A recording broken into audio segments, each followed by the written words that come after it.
Fala Bruxinho, eu sou o Bruno Lima e hoje estou aqui para te ajudar a desvendar os mistérios da matemática.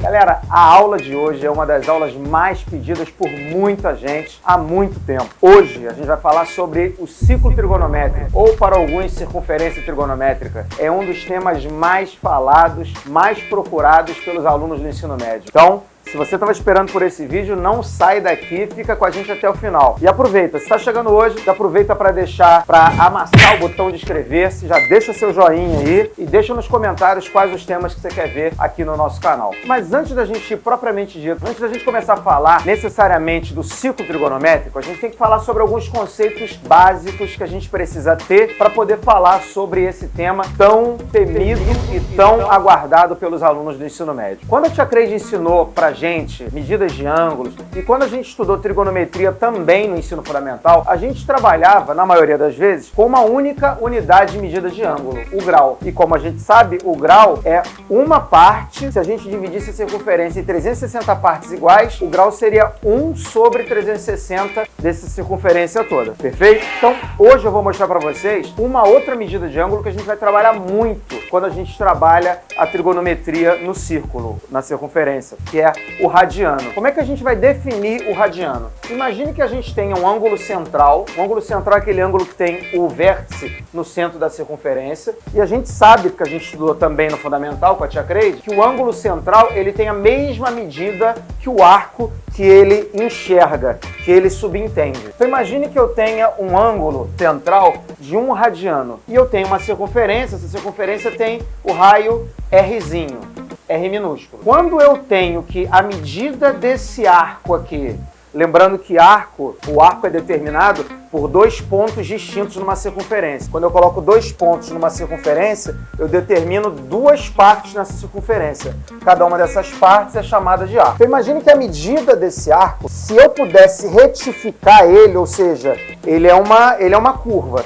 se eu conseguisse transformar ele num segmento de reta, se a medida desse segmento for igual ao raio, eu tenho que esse ângulo central é de 1 radiano. Bruno, não entendi nada que você falou. Eu já esperava por isso, meu nobre. Agora, vamos melhorar isso usando uma regrinha de 3. O que a gente vai fazer agora é relacionar a medida de um ângulo em grau com a medida de um ângulo em radiano. Beleza? Então, conforme eu defini para você, o ângulo de 1 radiano, ele se refere ao comprimento de um arco que tem R. Tem medida R. E a gente estudou o comprimento de uma circunferência, o contorno todo da circunferência, perímetro, que isso vale 2πr, 2 vezes π vezes o raio. Qual será o ângulo em radianos que se refere à volta inteira, ao comprimento dessa circunferência toda? Fazendo uma regrinha de 3, a gente tem que 1 está para alfa, assim como R, o raiozinho, o raio dessa circunferência, está para 2πr. Eu posso cortar raio com raio aqui, e aí eu vou ter que 1 está para alfa, aqui a gente tem que 1 está para alfa, assim como 1 está para 2π.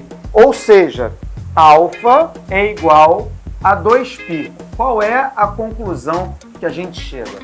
A gente sabia que, quando a gente trabalhou com ângulo, que a volta inteira, que vale 2πr, né, o comprimento da circunferência vale 2πr, se referia a um ângulo central de 360 graus. Se agora a gente está vendo que o comprimento todo, 2πr, se refere a 2π radianos, já que a nossa unidade de medida é radianos, a gente chega à seguinte conclusão, que 360 graus são equivalentes a 2π radianos. O aluno mais atento já pode até concluir que 180 graus se refere a π radianos. Guarde essa informação no fundo do seu coração. A gente vai usar muito isso na trigonometria do ensino médio. Beleza? E aí agora, usando essa informação, a gente pode saber como calcular o comprimento de um arco usando como medida o radiano. O que a gente vai ter? A gente sabe que 2π radianos equivalem a 2πr, que é o comprimento da circunferência toda.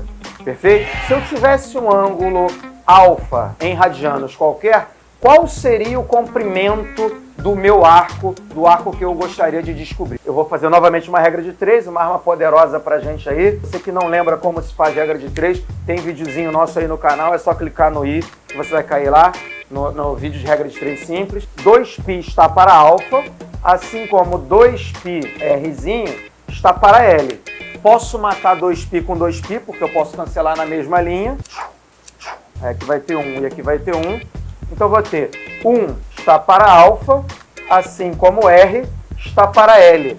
Multiplicando cruzado, eu posso dizer que o comprimento de um arco é o ângulo alfa em radianos vezes o raio. Mais uma formulinha importante aí pra gente. O comprimento de um arco vai ser dado por alfa em radianos vezes o raio dessa circunferência. Tranquilo até aqui?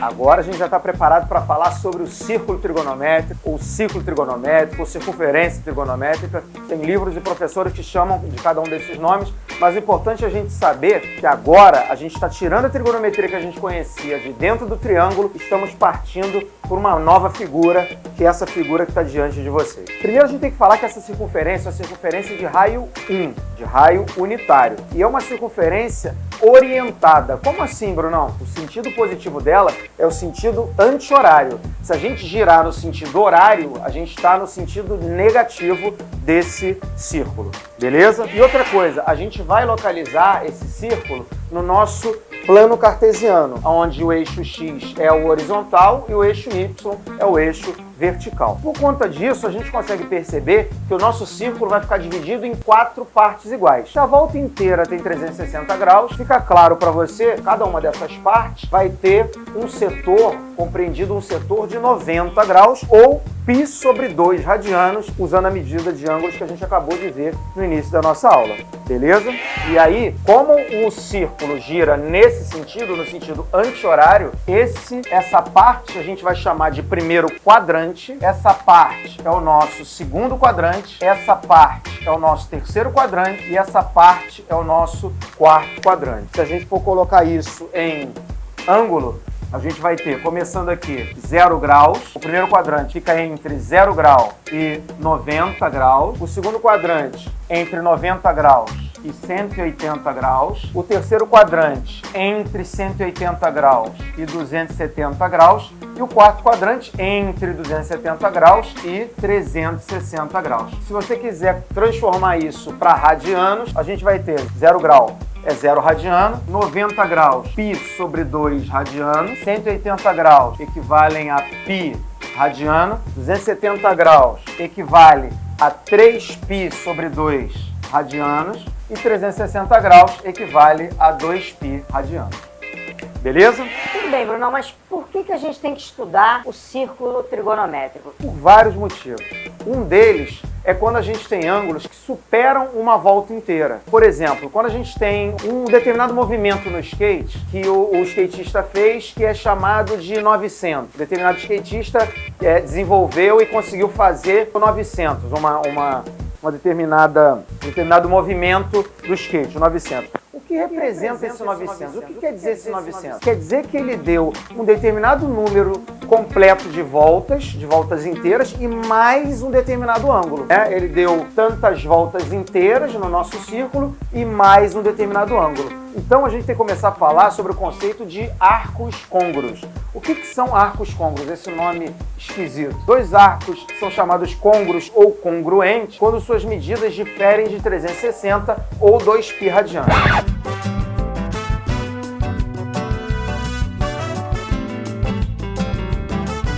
Eu trouxe como exemplo o 840 graus e o 120 graus. Vamos ver por quê. Imagine o ângulo de 840 graus. O que seria isso? A primeira coisa que a gente tem que se ligar aqui é o seguinte, o ângulo de 120 graus. Seguindo o que a gente viu aqui, o ângulo de 120 graus está em qual quadrante? Perfeito, está no segundo quadrante. Esse ângulo está no segundo quadrante. Por quê? Porque ele está entre 90 e 180 graus. Se a gente fosse representar ele aqui, ele ficaria no segundo quadrante, beleza? Temos 120 graus, segundo quadrante, beleza.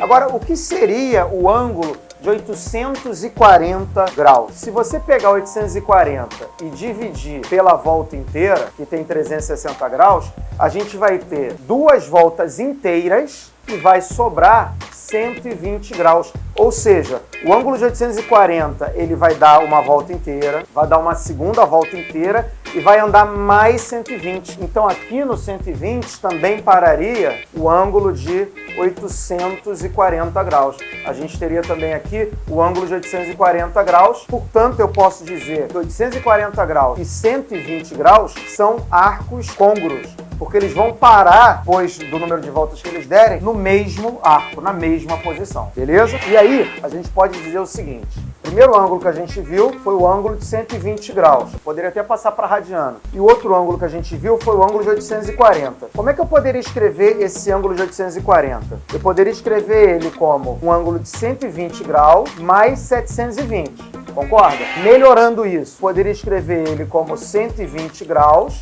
mais 360 vezes 2. No caso, eu vou chamar esse 2 de K, onde K é um número inteiro. Ou seja, todos os arcos que forem côngruos ao arco de 120 graus vão ter essa cara. 120 graus mais 360 vezes K, onde K é número inteiro.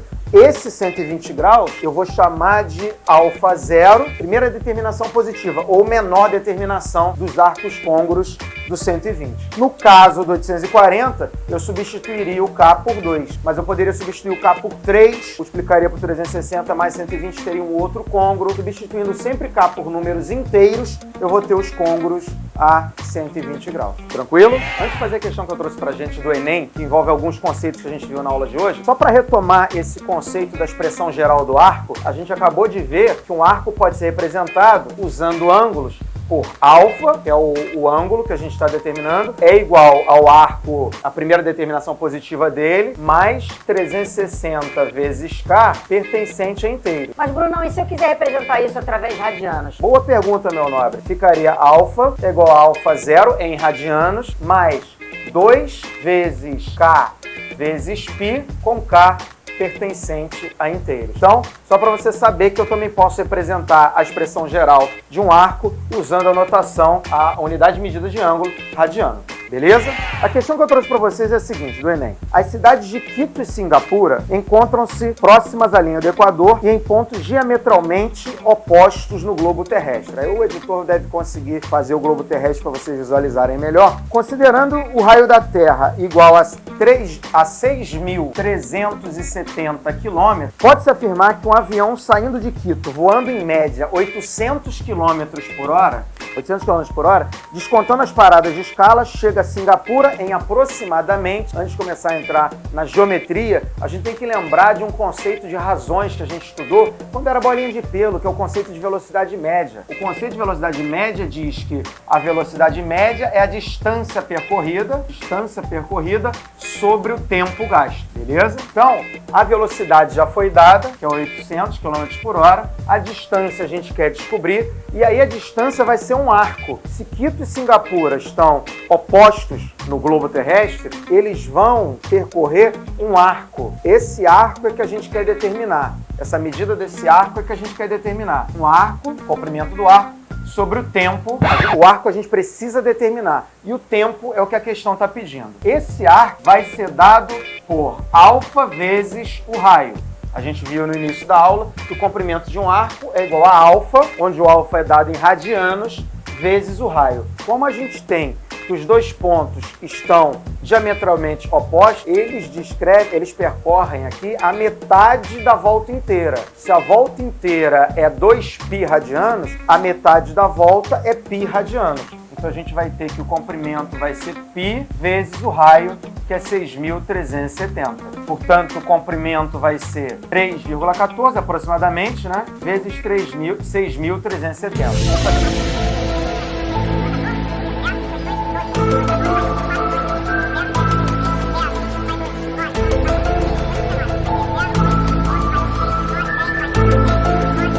Temos aqui, com duas casas, aproximadamente 20 mil. Então, L é aproximadamente 20 mil quilômetros. Guarda essa informação e entrando novamente nessa nossa razão, 800 é igual a 20 mil, aproximadamente 20 mil sobre T. Então, multiplicando cruzado, 800T é aproximadamente 20 mil, T é aproximadamente 20 mil sobre 800. Para a gente ganhar tempo aqui,